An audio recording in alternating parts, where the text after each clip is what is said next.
Guys, అసలు పైడి తల్లి అమ్మవారు ఎవరో మీకు తెలుసా? అసలు పైడి తల్లి అమ్మవారికి విజయనగర రాజులకి సంబంధం ఏమిటో తెలుసుకుందామా?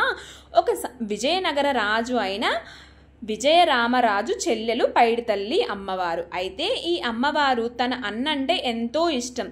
తన అన్న ఏ యుద్ధానికి వెళ్ళినా కూడా వీర తిలకం దిద్ది పంపిస్తారు. అయితే ఎప్పటిలాగానే బ్రిటిష్ వాళ్ళతో యుద్ధానికి వెళుతుండగా పైడి తల్లి అమ్మవారు వద్దని చెప్తుంది.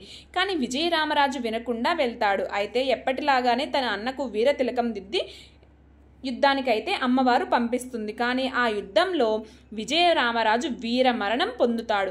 ఆ విషయం తెలిసి పైడి తల్లి అమ్మవారు ఒక చెరువులో పడి ఆత్మాహుతి చేసుకుంటుంది.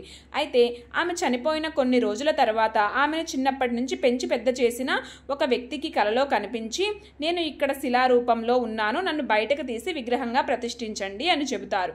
అదేవిధంగా వెతికి అమ్మవారిని తీసి విగ్రహ ప్రతిష్ఠ చేస్తారు.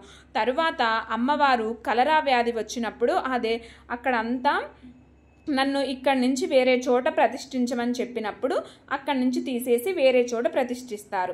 ఈ విధంగా పైడి తల్లి అమ్మవారు ఉత్సవాలైతే ఎప్పుడు ఎంతో అంగరంగ వైభవంగా చేస్తారండి. ఇదండి పైడి తల్లి అమ్మవారి చరిత్ర.